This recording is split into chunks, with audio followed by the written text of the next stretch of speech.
everyone, and welcome. This is Inform New Hampshire. My name is Dean, and this is Richie to my right. We are here to provide news and information that you won't find in the mainstream media. We have a YouTube channel called Inform New Hampshire. Please stop by there and give us a subscription if you will. And then we also have a Facebook group called Inform New Hampshire, where we like to post a lot of our pertinent information.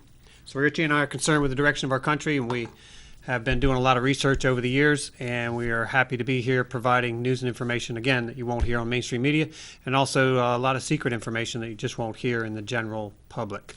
So we're going to talk today about a number of things, and we're going to start off, as we usually do, with Jerry DeLamus. Richie, you want to say something about that? Yes, always.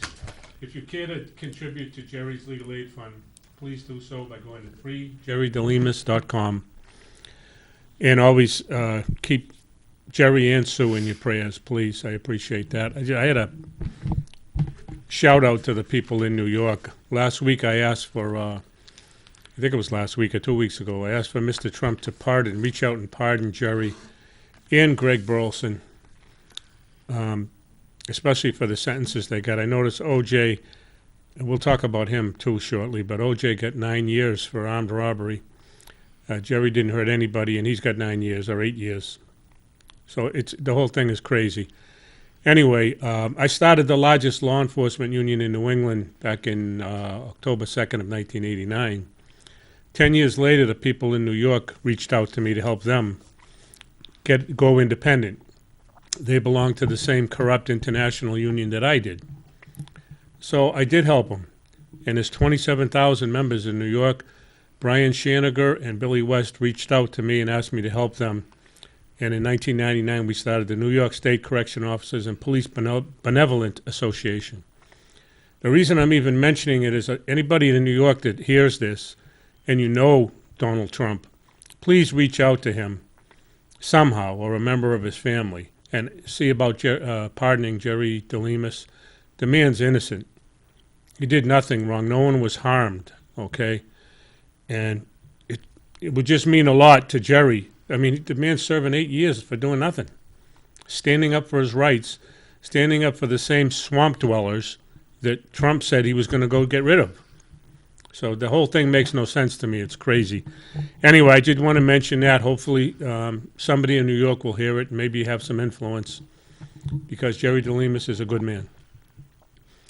Secondly, I wanted to mention the National Liberty Alliance again, because I feel in my heart that they're the best organization out there working to restore the rule of law in America.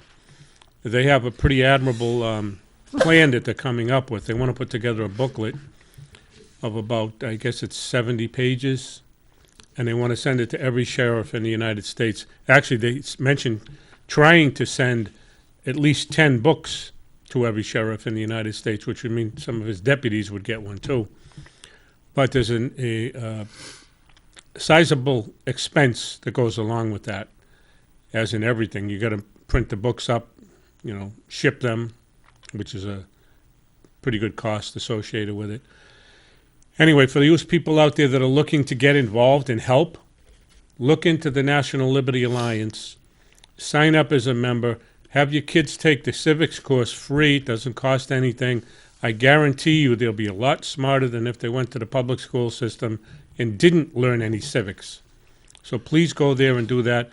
And if you can just volunteer time and you don't have money, that's fine with National Liberty Alliance. If you can donate money, obviously that's appreciated too.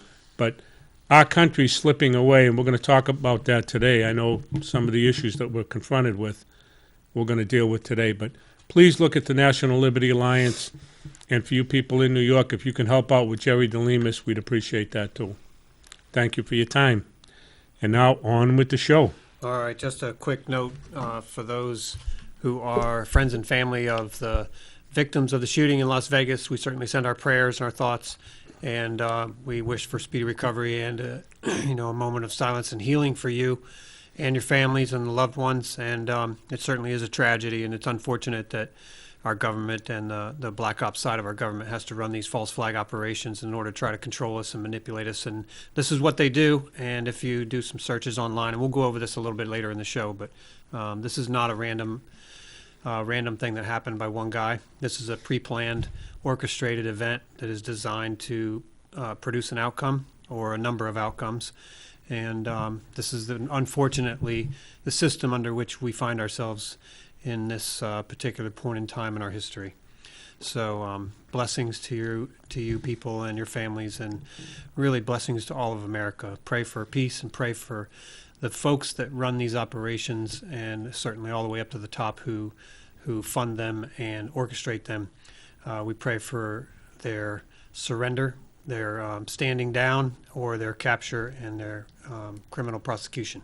So, having said that, last week we said we would play Meet Your Straw Man. We did talk about it a lot last week. Your straw man is your shadow self that is constructed by the powers that be in government and state government to create a corporation in your name that actually overlays you secretly, and it is that corporation that the governments deal with all the time when they're dealing with you.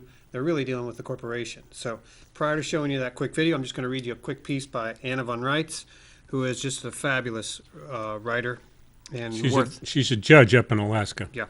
Superior Court judge. Since 1868, this country has been criminally mismanaged and misrepresented in gross breach of trust and in violation of solemn treaties and commercial service contracts. This has resulted, among other things, in practice of personage and barratry in American courts and on a worldwide basis. Personage is essentially a crime of identity theft. A living man or woman is deliberately presumed to be some form of incorporated entity instead of their lawful trade name. They're presumed to be some form of incorporated entity instead, and their lawful trade name is trespassed upon and mischaracterized to secure this end. An example would be a living man named James Clarence Penny being deliberately mistaken as a C corporation doing business as J.C. Penney, or a public transmitting utility doing business as James C. Penney. Now she's listing these in all caps names, and there are various forms of the name written out in all caps, whether it's a full name or the middle initial.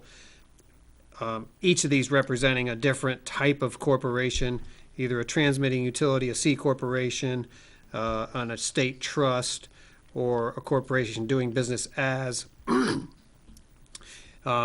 So it's just there's a number of anything but the human being. Yeah, and there's a number of corporations associated with your name, and it is in full operation, and you have no idea about it. So barratry is the associated crime of bringing charges against living people under the false presumption that they are in fact legal fiction entities. That's barratry, B-A-R-R-A-T-R-Y. The American Bar Association has practiced both personage and barratry against the American people since at least 1933. The prima facie evidence for this stands upon the court's records of every maritime and admiralty court allowed to dry dock in this country. Those entrusted to be the guardians of the law and the purveyors of justice have instead acted as the ringleaders and perpetrators of a vast systemic and syndicated multi-generational crime spree both here and abroad. Let us observe that the only possible reason that any sane assemblage of people support the existence of courts and lawyers to ensure that their physical safety is protected, that their property rights are respected, and that their fair means of peacefully arbitrating disputes is made readily available. By undermining the public law and subverting the cause of justice, by openly practicing personage and barratry, by creating and then plundering public trusts and other legal fictions purposely named after living Americans, the members of the American Bar Association have also undermined their own purported reason to exist and dishonored their profession.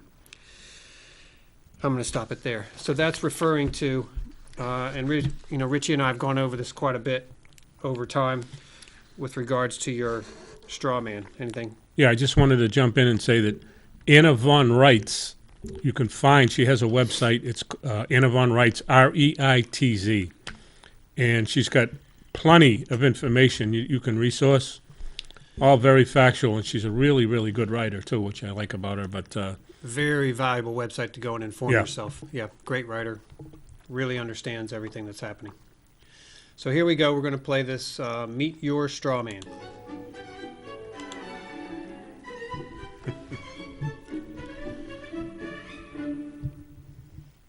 Ah, the government. It loves you and wants to keep you safe and well. It even wants to make paying taxes, fines, and court costs easier for you. How? Well, you'll need to meet your straw man. He was born the same day you were. He looks like you, has the same name, and lives in your house, but you never knew he existed. You will have even paid his parking tickets or taxes. The worst part? He's been dead from day one. From every birth certificate, a legal personality, or legal fiction, is created with the same name to confuse little old you into thinking it's you. So, there is a human you and a paper you, or as it's commonly known, a straw man. So when it seems like government officials, court clerks, or the police are speaking English, they aren't. They're speaking legalese, designed to make you agree to verbal and written contracts without even knowing about it, all spun from Black's Law Dictionary. For example, when the police say, "Do you understand?" you'll say, "Yes." What they are really saying is, "Do you stand under our authority?" Oops-a-daisy, you just created a verbal contract with them. Oh, you clever government. Did you know that whenever you register something, you are handing over title to the person you register it with? That's right. Whenever you register something with the government, they assume it belongs to them. Registered your car? Super! Now you are the registered keeper of your vehicle, and the government can crush it when you don't pay your, straw man's taxes. Expecting a new bundle of joy? Well then you need to register your little darling with a birth certificate. Then they can start the process all over again and create a new straw man for your little one. Isn't that great? So when Junior grows up, he'll be able to generate revenue just like you have. When you notify on your baby by signing the birth certificate, your child becomes a ward of state, and if the government doesn't like what you're doing, they'll assume it's okay to take the child away, or make new rules for things they don't like. Not enough school? Smacking your child? Shouting too loudly? Then it's off to social services for the little one. When you get a bill, it's sent to you, but belongs to your straw man, not you. That's why bills, fines, and summons start with Mr., Mrs., or Ms. Sometimes you'll see your surname in capitals, just like on a gravestone. That's because your straw man is dead, and just a silly piece of paper, created before you could comprehend or even consent to it.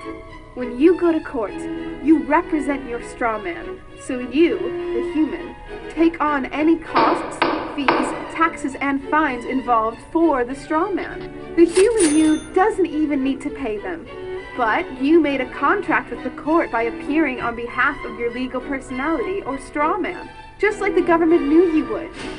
Confused? Well, don't worry. The government doesn't want you to know anyway. If you knew, you'd stop paying things like council tax and parking tickets. Because when you go to court, you are representing your straw man. You are you, alive and made of flesh and blood. Your straw man, or legal personality, is a piece of paper created from your birth certificate. And you think it's you. What a silly Billy. Would you like to know more? Well then go over to tpuc.org. Get up, get informed, and get real.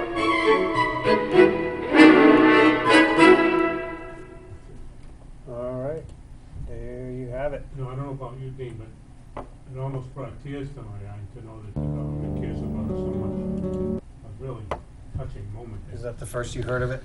Oh, yeah. Yeah, I wasn't aware of that at all. Yeah, I was told long ago that that's what government was for, and honestly, Richie, I bought into it.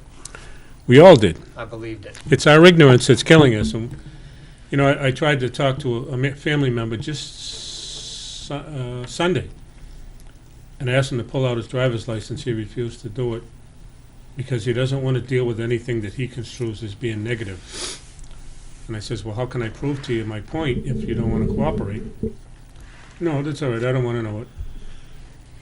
Well, the masters, the puppet masters of our time have created a system where we are comfortable enough to remain ignorant, and, you know, they sort of bastardized the Adam Smith Wealth of Nations book and used it to create a system where, if they gave us just enough freedom to be comfortable and to be distracted, then they could enslave us and not even have us even vote ourselves into enslavement. And that was their master plan, and that was their greatest achievement. And they love to write about it and call us idiots and chattel or whatever it is they do. So yay for them, they won, and yay for us. It's time to take it all back. Yeah, the only way that we're going to take it back is if people wake up. And in order for people to wake up, you have to look into what's being said to you, not just here, but in other places. There are genuinely people who care about their fellow man, like me and Dean. We don't get paid for this. We're not looking for anything. We just want you to wake up so that you can save your own children. And hopefully yourself, but at least your children and your grandchildren. That's all.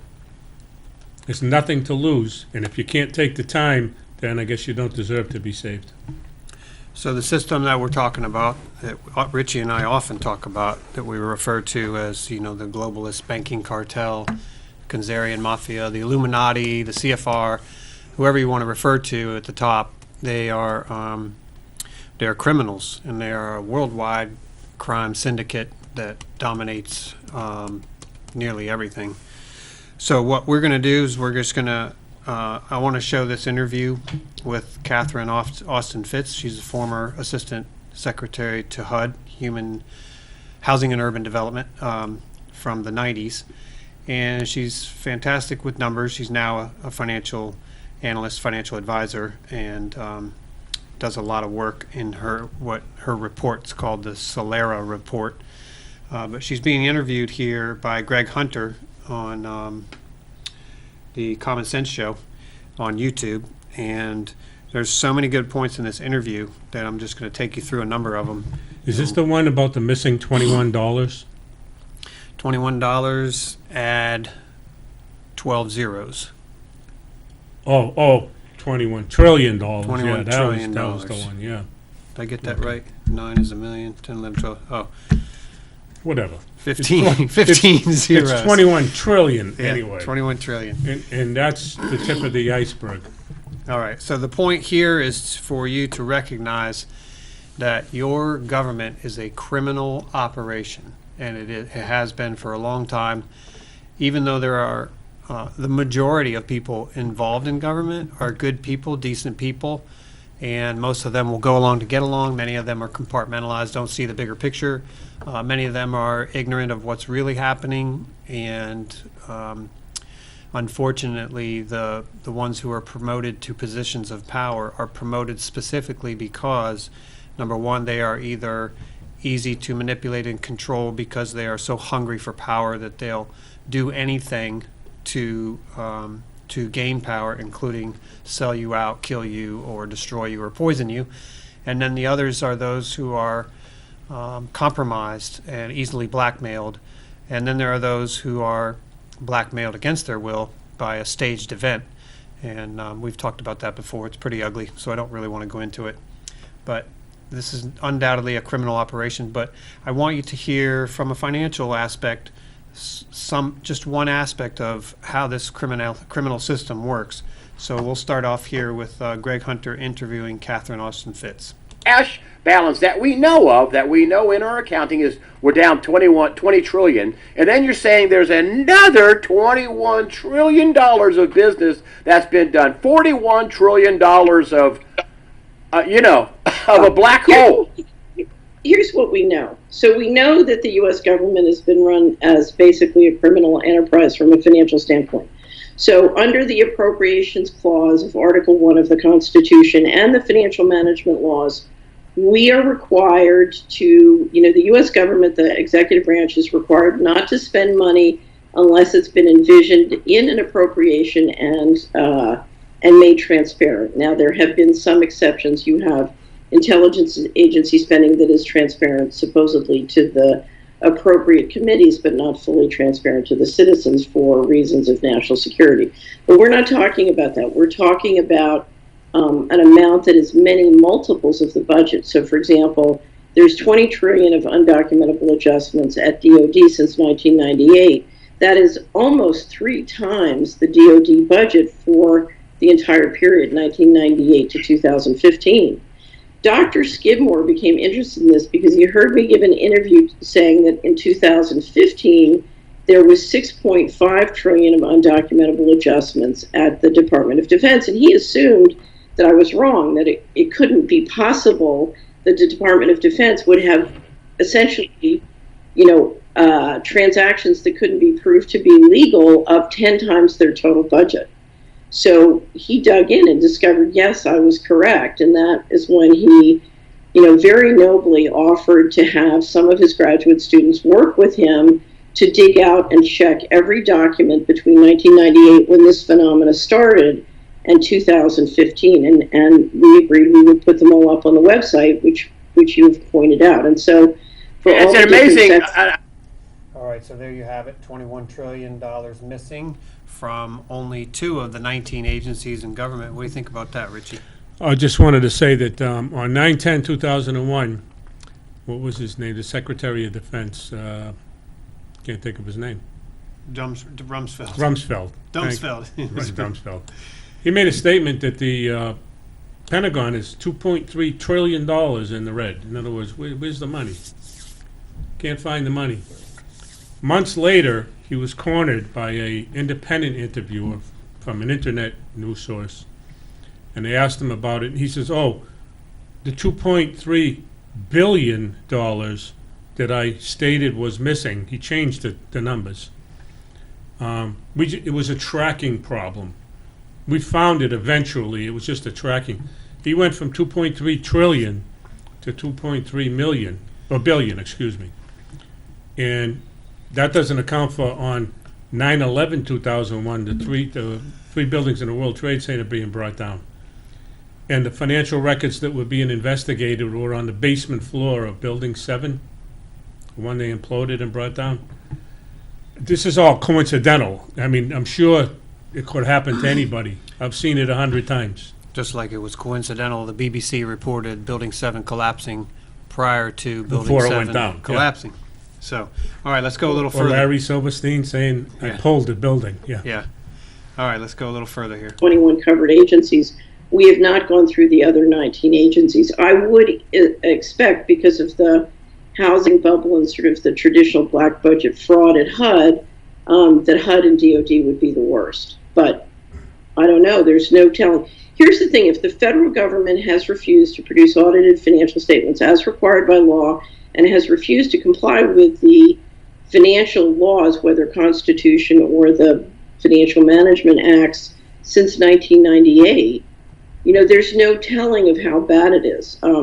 As you know, I was working with a reporter on a very big story coming in. It was going to be published on September 15th, 2001.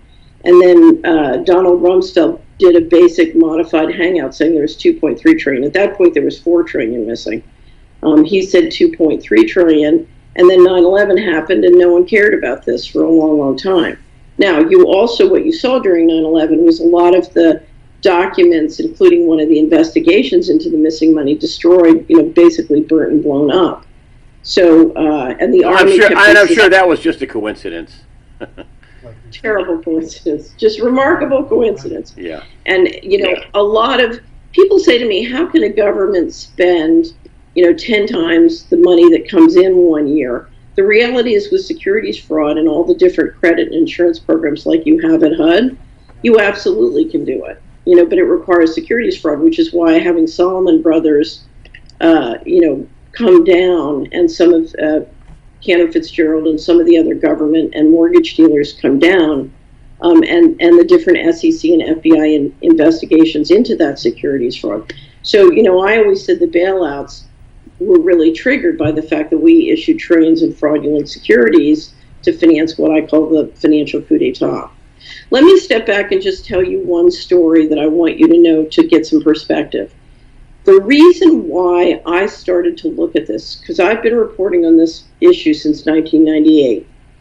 I was part of an effort working with the pension funds in 1997 to try and show them how we could re-engineer government spending and credit and resources in this country to get a positive return on investment and do it in a way that would be, would make sure the pension funds could fund their liabilities. That was very important to us, Greg. So, you had the boomers coming up, you had a bulge, and you really had to get excellent performance on the pension funds. So I made a presentation to a group of fabulous pension fund leaders on how we could do that. We had a plan and you really could do that. And the president of CalPERS was there. It was the largest pension fund in the country. And he froze and said, "You don't understand. It's too late. They've given up on the country. They're moving all the money out starting in the fall." Now, I thought that fall was the beginning of fiscal 1998. The federal fiscal year, starts in October 1. So I thought he meant, we're adjusting the allocations and we're going to shift all the money legally into investing in the emerging markets as part of globalization. What I didn't realize was starting in October 1, 1997, all this money started to go missing at HUD.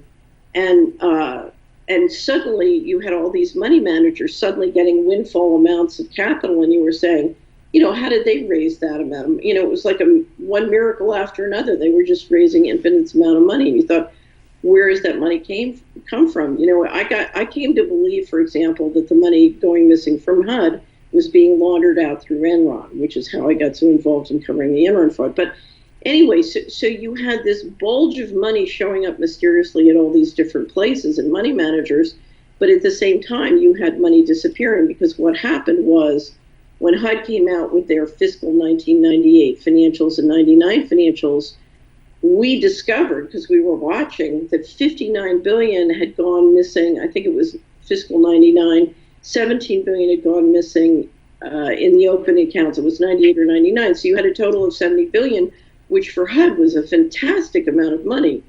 And I tried to get many different people interested in, and I couldn't get anybody interested. They were too embroiled in, navy blue dresses and sex scandals over the impeachment. Yeah. So there you have it. HUD in 1998, 97, 98, 99 or whatever, Yeah, 98. Yeah. lost some 70 billion, and she couldn't get anybody interested. Too much going on with Monica Lewinsky in the blue dress. What do you think of that? It's only 70 or 80 billion. That's nothing compared to the 21 trillion that's missing. So Well, they had to start somewhere. it's probably not worth looking And we're into. only talking about one agency here, HUD. And this is just my opinion, folks, so you can think of it what you will, but the money that has been stolen, and that's not my opinion, that's factual, but the money that has been stolen has gone to corrupt the entire system with the evil people that have been put in power. And it's now being used for, I can't even tell you how many false flag events, one of which is the shooting in Las Vegas, but we'll get into that shortly. What's going on here is I don't know what you want to, the globalists, the perverts, the deviants, the pedophiles, they're trying to take over this country. They've got a good leg up on it right now. And if we don't wake up, the American people don't wake up, because we're the only ones that can stop it. And by the way, I'm not advocating any gun use, because that's not going to win anything. But irrespective of that, it's time for people to stand up for the Constitution. That is the law. There is no other law that I'm aware of. And if there is, please bring it to my attention, because I'm not aware of it. If you're not aware of the Constitution, and by aware I mean you know what it says, then that's the reason we're in the shape we're in. And I was there for a long, long time, so I'm not condemning anybody, but it's our ignorance that's killing us. We all have to wake up, we have to work together, and we have to make that entity called Congress. They're the kingpins of the organized crime ring as far as I'm concerned. They're like the pivot man for the people up above them and for us down the bottom. See, we were supposed to be above them. They're supposed to be our servant government, but that's not happening anymore. So anyway, I'll just say that and turn it over to you. If I will respectfully disagree on one point that you made, that they're attempting to take over a country, it's my belief they've taken it over, and what they're attempting to do at this point is destroy it, because we are in the way of their global dominance. Well, Mainly and partially because we still have some elements of freedom here. We still have our Constitution, which, even though it's being trampled, it is still in place and it is still has a legal stronghold. And we have our guns, which they're, of course, attempting to take away as well. Yeah, and I got to disagree with you a little bit, but not too much, Dean. They have, like I said, they got a good leg up. Yep. They don't have control of the country yet. If they did, we wouldn't be sitting here doing this. They'd shut us down and shut us up. Well, you do make a good point. They wouldn't have Trump in office if they had control. Right. So to that extent, I mean, they're almost there. Mm-hmm. And if the people in this country don't wake up, we are screwed, all of us. And I'm going to do everything in my power to see that that doesn't happen, lawfully and peacefully. So this next portion of the interview is interesting because it demonstrates that the criminals who are raping this country they're accustomed to doing this to other countries as well. So let's take a listen. If you fast forward to now where we're worried about taking a knee and all that, that's just all part of the divide and conquer, right? That's people that they're trying to look over here, look over here, look over here, and meanwhile, as a country, we're being robbed. We're being gutted. They are basically gutting the country financially, correct? Here's the play. So I'm going to talk about two extremes. What they want to do is what I call the rape of Russia. They want to do what they did in Russia. The U.S. intelligence agencies, Harvard, law firms, investment banks went into Russia and basically stripped the place in right after the fall of the Soviet Union. So, and Ann Williamson has done a great job of documenting that plan. If you want to see how it worked in Russia, I think 10 to 25 million people died. They really went through a significant die-off as a result of the implosion of the economy. So we can do the rape of Russia, or we can enforce the Constitution. Now, to get to the rape of Russia, what they want to do is tear up the Constitution. So you can do that by having a constitutional convention. You can do that by imploding the federal government in a variety of ways. I was just listening at a conference to a presentation by an activist saying, here's how we're going to use blockchain technology to implode the government, and then we privatize everything. It was basically the rape of Russia plan. So what I'm saying is, no, we want to enforce the Constitution. And in the second quarter wrap-up, I give you a lot of ideas, and I talk with Congressman McKinney, who had been on this issue from, as soon as the money started to go missing, she nailed this issue and was on it. So I talked about all the different ways we could enforce the Constitution, and there are many ways we can do it. But the first thing we need to do is not be sucker trapped by the divide and conquers. Because all these different divide and conquer games like Charlottesville or the NFL or, you name it, it goes on and on and on, is all geared to make us, distract us. So, it's funny, when I live in a very segregated community and there's all sorts of, squabbles about race. And when I first got here, I said, look, if you guys will just collaborate about the money, you can hate each other rich instead of hating each other poor. I don't require you to like each other, but just collaborate on the money under the Constitution. And, because right now the criminals are playing us against each other. And my story, I went to visit the chief of staff to the chairman of the Appropriations Subcommittee that oversees HUD and Treasury and many other agencies. And that's the most powerful position outside of the presidency, and when it comes to cutting up the money. So it's the Senate chairman and then the chairman in the House. And so, let me just fix this. So I went to see this person, and somebody I didn't know well. It was 2000. And they said, what do you think is going on at HUD? And I said, I don't know. What do you think is going on at HUD? Now, remember, this is the person who runs the operation for the chairman of the Appropriation Committee. They said to me, HUD is being run as a criminal enterprise. Now, HUD is run on a matrix structure by the New York Fed member banks, the New York Fed, the Treasury, all right. Fed member banks, the New York Fed, the Treasury. I would have to confess, I think the CIA, and a few other agencies. And so for HUD to be run, and you have a series of corporate contractors. For HUD to be run as a criminal enterprise, that group has to intentionally run it as a criminal enterprise. So if HUD is a criminal enterprise, then the federal government is being run as a criminal enterprise. And if you look at the money, it is. In other words, you can't run the federal government this far outside of the appropriation clause, and I would argue the war clause under Article 1, and have it be legal. Well, there you go. So she spoke to the chairman of the Appropriations Committee and asked him what he thought was happening at HUD, and he said it's being run as a criminal enterprise. Surprise, I surprise. would never guessed that. Surprise. Never, ever guessed it. It's pretty Just because there's money missing, you got to assume that it's a criminal enterprise. pretty amazing.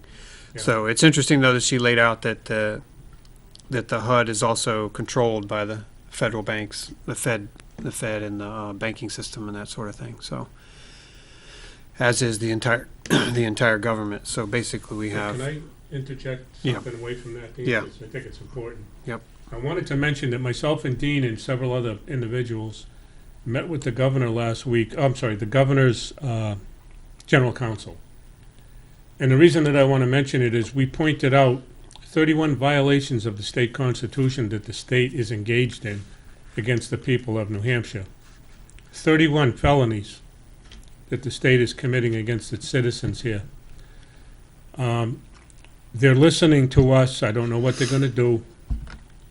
But it's worthy of mentioning, and if people in New Hampshire don't wake up to this fact, it's happening in all the other 49 states. It's not exclusive to us. But you have to stand up, and you have to point this stuff out.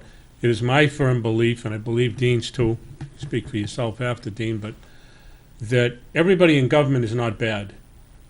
Some people in government are ignorant, the same as I was and Dean was years ago. It took us a long time to learn what we've learned over the years.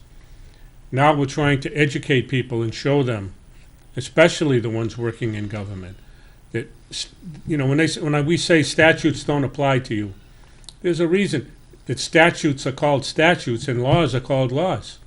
Statutes don't apply to you, but if you consent to them and you're given a traffic ticket or any other type of summons and you pay it, well, you're cooperating with them. That's called voluntary servitude.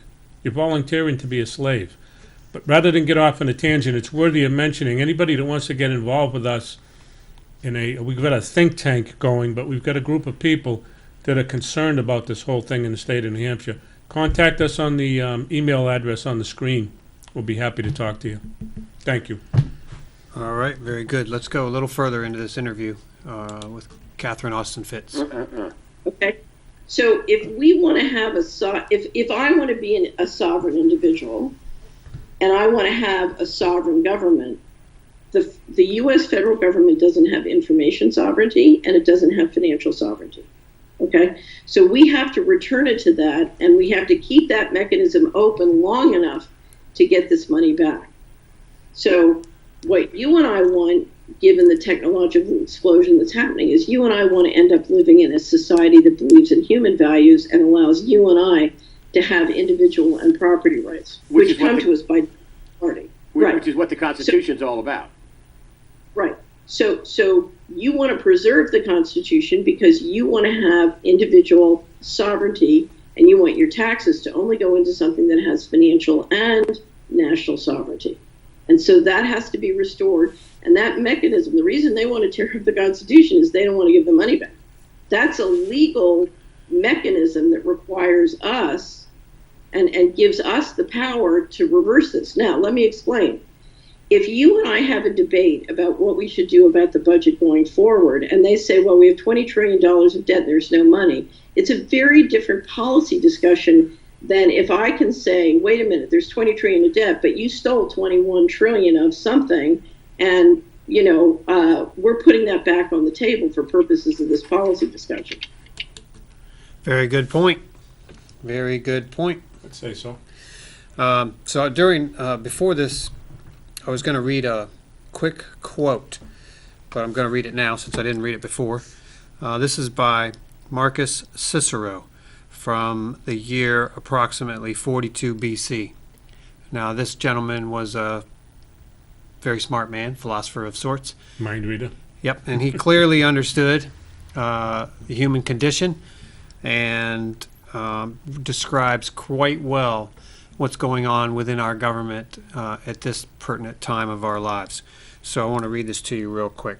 This is titled, well, I didn't write the title on here. It is Treason Within, I think is the name of the quote. A nation can survive its fools and even the ambitious, but it cannot survive treason from within. An enemy at the gates is less formidable, for he is known and carries his banner openly. But the traitor moves amongst those within the gate freely, his sly whispers rustling through all the alleys, heard in the very halls of government itself. For the traitor appears not a traitor. He speaks in accents familiar to his victims, and he wears their face and their arguments. He appeals to the baseness that lies deep in the hearts of all men. He rots the soul of a nation, and he works secretly and unknown in the night to undermine the pillars of it says city, but let's say of the country. He infects the body politic so that it can no longer resist. A murderer is less to fear. It's Marcus Cicero, 42 BC.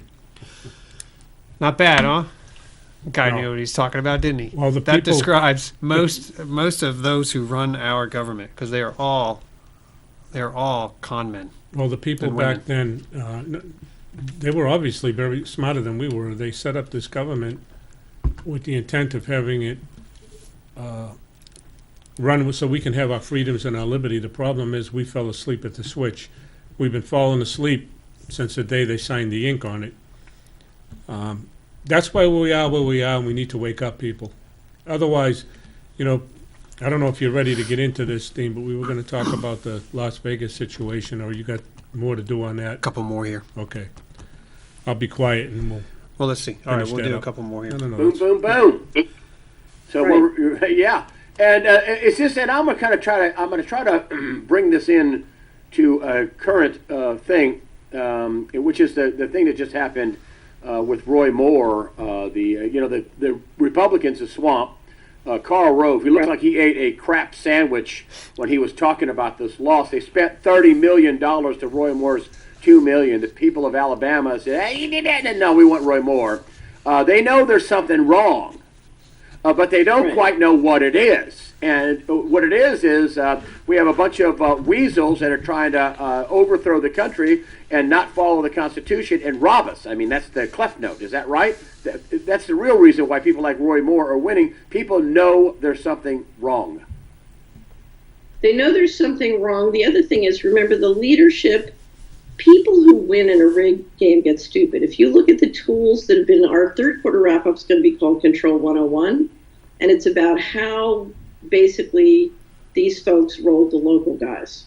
Okay, if I had to write a history of America since 1947, the title would be How the Local Guys Got Rolled. So the local guys are starting to get back in the game, because once you realize it's a criminal enterprise, you realize, oh, okay, I've got to break loose and, and proceed to do an independent thing, and people are beginning to support it. Now, if you look at all the tools they've used to manipulate, like fake news, like entrainment technology, all those different things, they've been working for years, and they're not working now because people are starting, math is a great tool, and they're starting to look and count at how the money is. The other thing is, you have a lot of people in this country who are having a deep, very deep primordial reaction, really aversion to the incredibly perverted philosophy that's being promoted. Leonard Cohen has a wonderful song where he said, "We were blinded by the beauty of our weapons." These people have developed an incredible hubris as a result of their ability to use these technologies, whether it's weaponry or entrainment or all these other things, to get their way, and it's made them stupid. The leadership has inadvertently gotten debased, and we've gotten debased, but people are waking up. And here's the magic trick about all this. I want to tell you two things if you get into the sort of mapping out the financial ecosystems. One, Greg, it doesn't take everybody to change this. All you need is 5 or 10% of the population to completely turn this around. It doesn't take everybody, and that's one of the things that's got them so scared. That's number one. But number and that's two, where people like you come in. right, if you look at how the money works, this is the big secret. Right now, nothing works because the U.S. government, the federal money in every neighborhood, which is a very high portion in every one of 3,100 counties, has a deeply negative return on investment. If you turn that to a positive return on investment, there's plenty of money. And if you stop stealing 21, if you steal a couple $1 trillion a year, there's no money. But if if you steal several trillion, there's no money. But if you turn the government investment from a negative to a positive, and then you just cut down on the stealing, we have the money we need to fix things. Well, that's good news, right? Number one, she said 5 or 10% of the people waking up and taking a stand against this criminal organized operation. And number two, the system could actually work if you eliminated the fraud and the stealing of the money and just turned it around so that it's working for the people, not against the people. Any thoughts? Well, I say this again. The general public has to wake up and stop being ignorant of the law and of what's going on with their money, because it is our money. Secondly, and this is for the police and the lawyers out there, you're contributing and bringing the country down. When you enforce statutes, okay? Statutes are usually 90% of the time repugnant to the Constitution. Therefore, it's a violation of law. You're breaking the law. The lawyers, you people make money off of these statutes, and that's the only reason you do it. You better start looking at what is more important, your job and your pension or the country. Because if the country goes, you can kiss your pension and your job goodbye.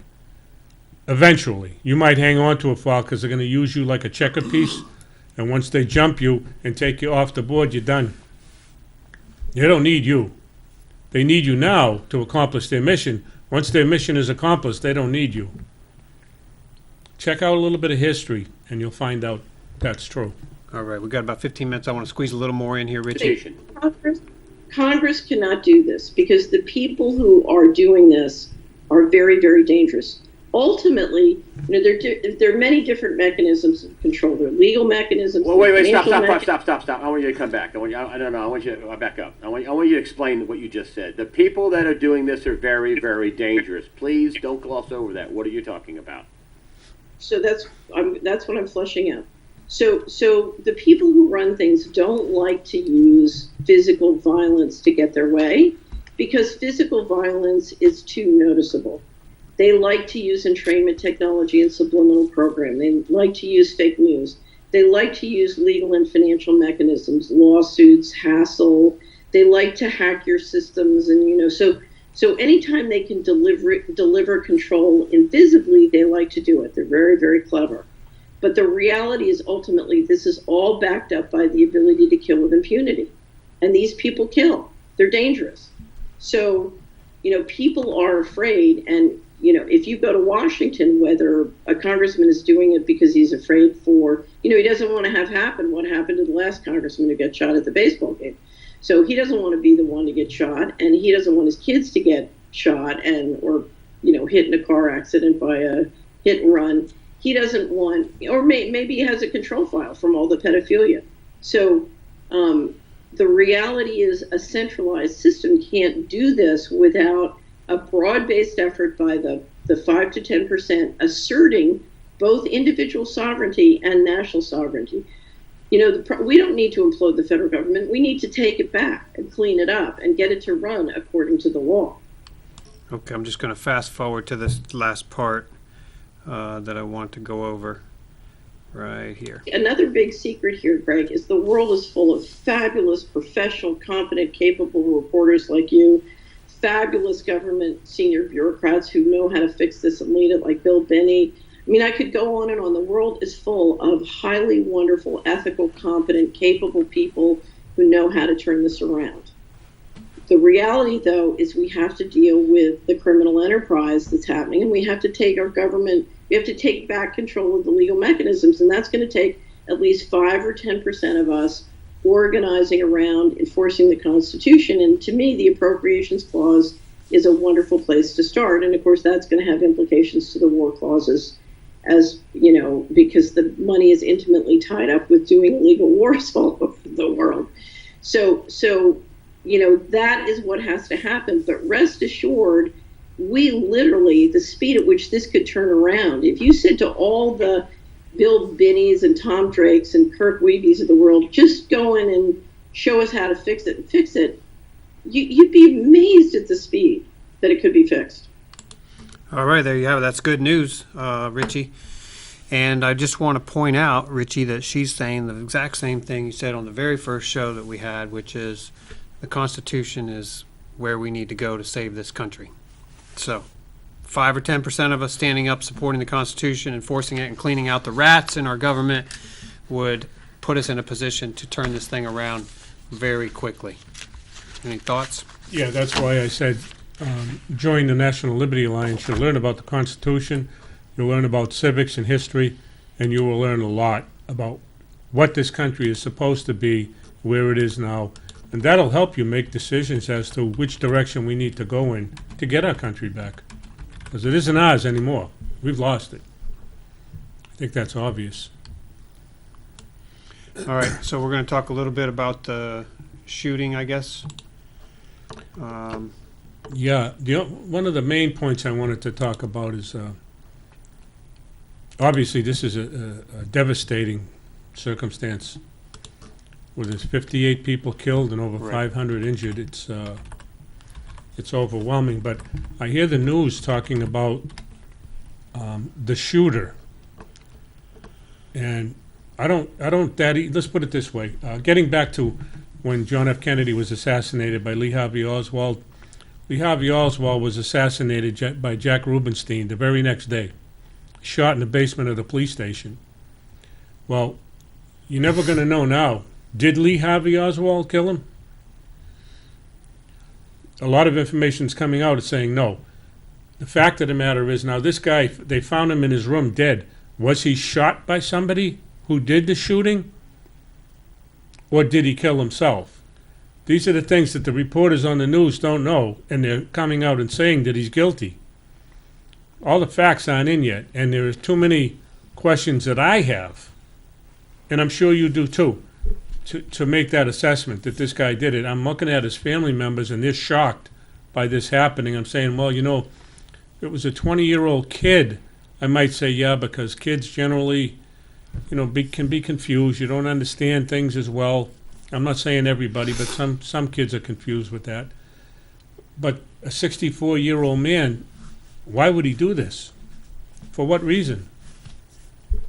And why would you use 21 guns? You can use one gun, supposedly an automatic weapon, and get 21 clips or 50 clips. Why 21 guns up in the room? It doesn't make sense at all. Not at all.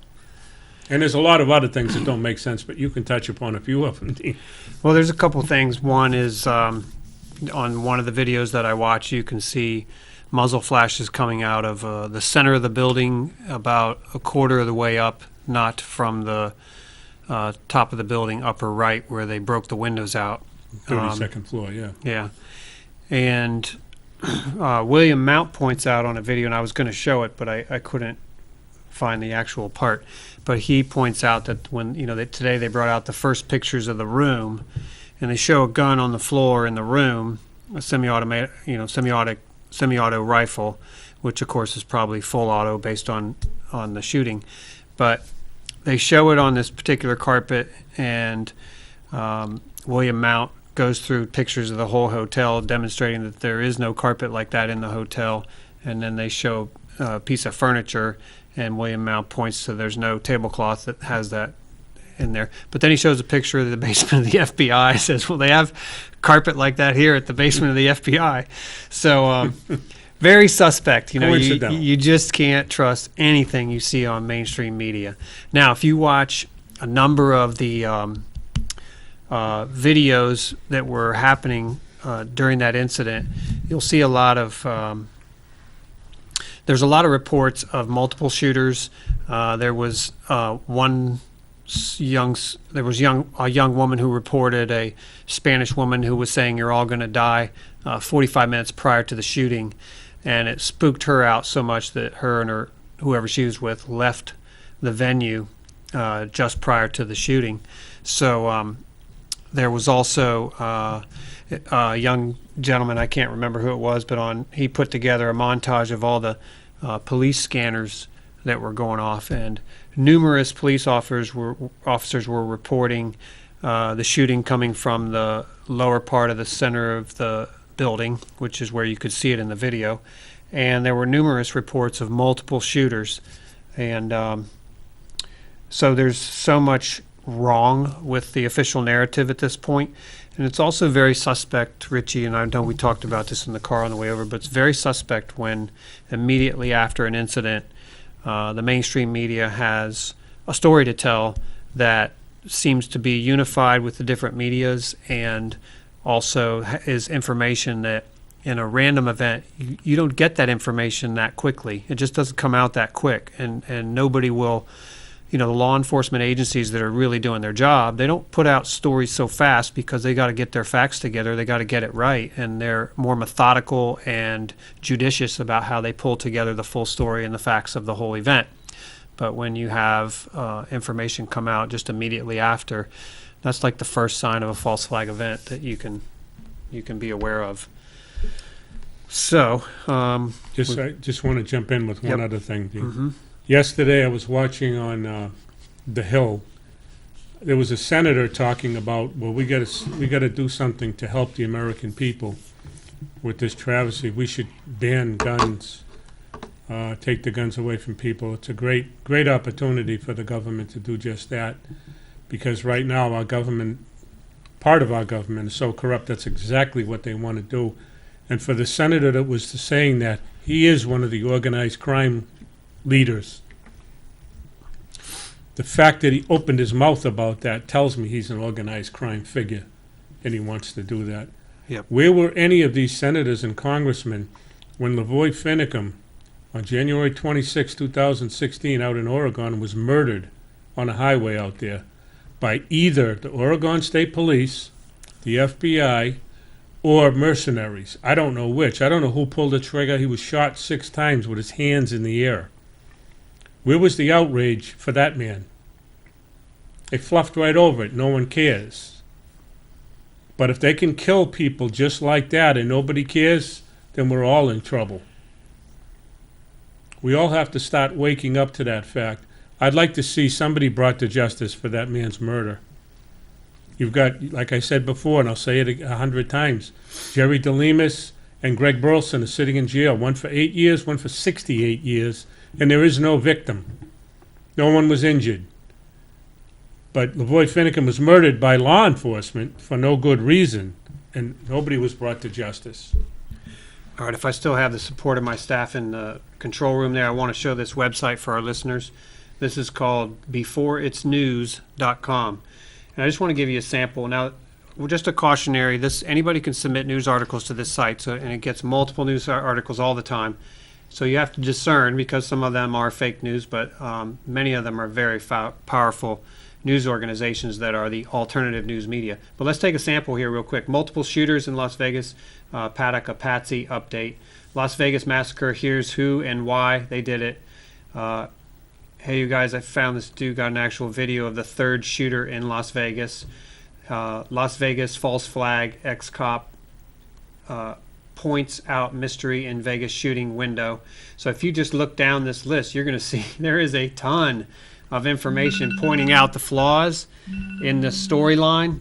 And you will, this is a great place to go just to get some various news and information. Thank you for showing that news site. Listen, we appreciate you watching us. We hope that you'll share this video. We hope that you'll check into the National Liberty Alliance at nationallibertyalliance.org. They have a great civics course for you to watch and learn and grow your brain and get some useful knowledge for your future and our future. Thank you, Richie. You're awesome, and we hope that you guys will join us again next week. Anything else to say? No, just thank you for watching, and please share this. We're in this together. We're all Americans. Let's get together and end this garbage that's going on in this country. Thank you. You. Have a great week.